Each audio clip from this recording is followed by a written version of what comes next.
નમસ્કાર મિત્રો, આજે આપણે સરસ મજાની વાત કરવાના છીએ કે સફળ બિઝનેસમેનનો એક દિવસ કે એનો એક દિવસ કઈ રીતનો હોય છે તેના વિશે, કે બિઝનેસમેન લોકોનું જીવન અને ટાઈમ ટેબલ વિશે.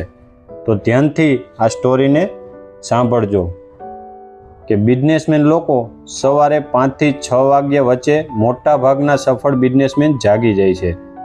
તેઓ દિવસની શરૂઆત કસરત, યોગ અથવા વોકથી કરે છે, કારણ કે સ્વસ્થ શરીર જ સફળતાનો આધાર છે. સવારના 6:30 વાગ્યે તેઓ સમાચાર વાંચે છે, માર્કેટની માહિતી મેળવે છે અને નવા ટ્રેન્ડ વિશે જાણે છે.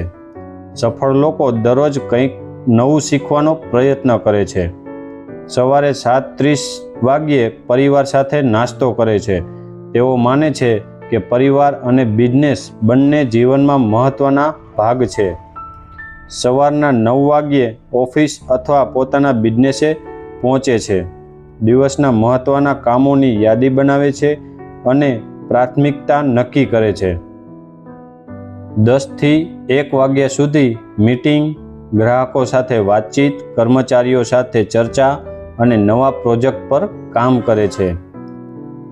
બપોરે 1 વાગ્યે જમવાનું કરે છે અને થોડો આરામ કરે છે.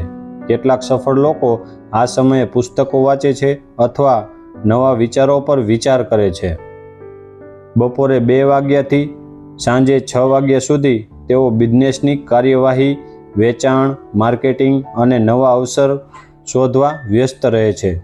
સાંજે 6:30 વાગ્યે તેઓ દિવસના પરિણામો ચેક કરે છે, શું સારું થયું અને ક્યાં સુધારો કરવાની જરૂર છે તે અંગે વિચાર કરે છે. સાંજે 7 વાગ્યે પરિવાર સાથે સમય વિતાવે છે. સફળ લોકો જાણે છે કે પૈસા કમાવા જેટલું જ મહત્ત્વ સંબંધોનું આપવાનું છે. રાત્રે 9 વાગ્યે તેઓ આગામી દિવસનું પ્લાનિંગ કરે છે, આવતીકાલના લક્ષ્યો નક્કી કરે છે. રાત્રે 10 વાગ્યા સુધી મોટાભાગના સફળ બિઝનેસમેન સૂઈ જાય છે, જેથી બીજા દિવસે ફરી ઉર્જા સાથે કામ કરી શકે. મિત્રો, સફળ બિઝનેસમેન અને સામાન્ય વ્યક્તિ વચ્ચે સૌથી મોટો તફાવત પૈસા નથી, પરંતુ શિસ્ત, સમયનું સંચાલન, સતત શીખવાની આદત છે. જો તમે પણ જીવનમાં સફળ થવા માંગતા હો તો આજથી સમયની કદર કરવાનું શરૂ કરો, કારણ કે સમય જ સૌથી મોટી મૂડી છે.